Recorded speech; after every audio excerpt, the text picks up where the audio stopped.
Not even for this YouTube video, not even to look cute. Rest is not a waste of time. It sounds very counterintuitive. I know what it feels like to neglect rest. It feels like crap at the end of the day because I just want to keep going. Or maybe you're interacting with your loved ones and the people that you care about a little bit better because you poured into yourself first. And so the way you can pour into yourself is through the power of rest, whether that's physical, mental, spiritual, or social.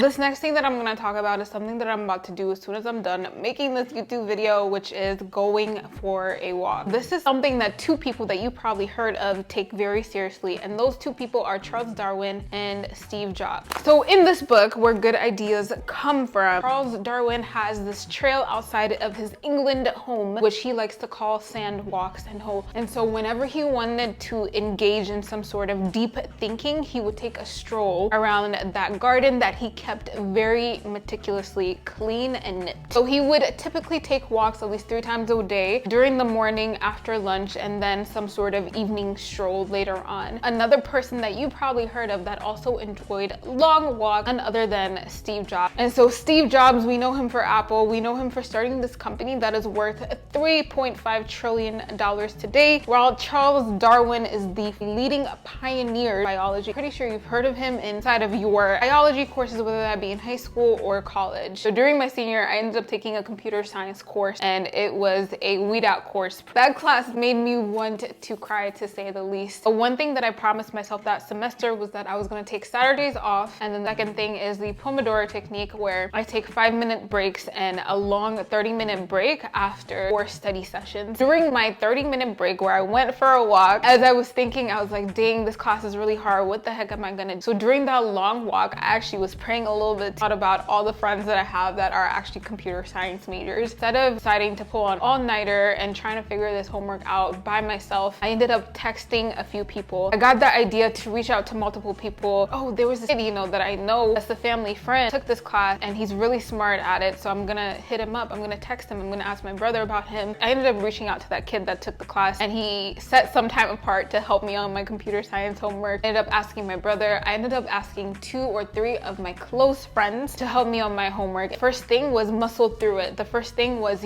keep going, don't take a break, focus on the homework. And so if I focused on the homework, I wouldn't missed out on the bigger vision that I wasn't alone in that assignment and that I had so many people around me. One of the hardest B's that I've earned during my undergraduate, taking long walks, was something that I got from this book, and without it, I would not have reached out to the people that I needed to pass and get through that course. Stephen Covey has these 4 areas that he recommends that we take rest in: physical, mental, spiritual, and your social aspects of your life. This next one that was super helpful, and again, I stumbled across it through a book called Spark, The Revolutionary Science of Exercise on the Brain. And in this book, they talk about the power of exercise in these group of high school students inside of Naperville, Illinois in 1990. 2 groups of students. One group would have about 45 minutes of exercise prior to starting the school day. The other group had no exercise. So exercise group and no exercise group. They tracked the performance of the students throughout the semester, and the students that exercised prior to the school day or had PE prior to the school day performed better on their tests. They had more focus and they had more engagement. Later on, they ended up passing out a standardized test. And so whereas students from the US usually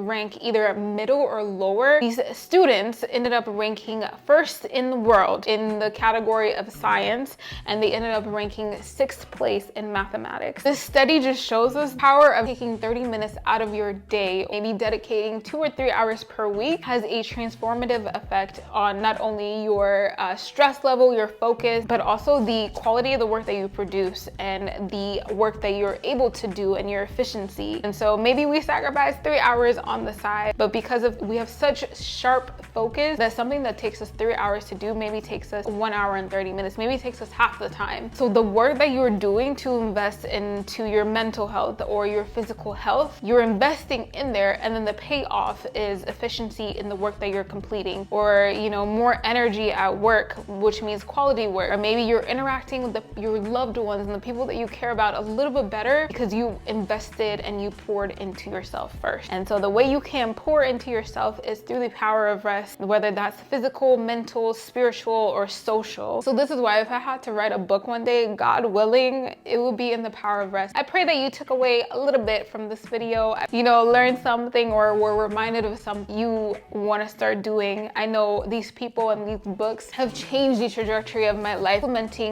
the power of rest into my life. Rest is not a waste of time. It sounds very counterintuitive. Taking the time to take breaks, taking the time to rest, taking the time to take care of yourself physically, mentally, socially, spiritually are the things that help you move faster in life. So invest earlier on and then fill yourself up, fill your cup so that you can pour out into the plans that God has for your life, whether that be the people, whether that be the career, whether that be the work that you're doing, whether that be school, whatever it is. I pray that you took away a little bit from this video. And that is it for today. That is the end of my video. Thank you for watching. Much love. Please like, comment, and subscribe. And if you enjoyed this video or took a little bit away from it, please share it with someone that you know. Until then, see you next time. See you next week.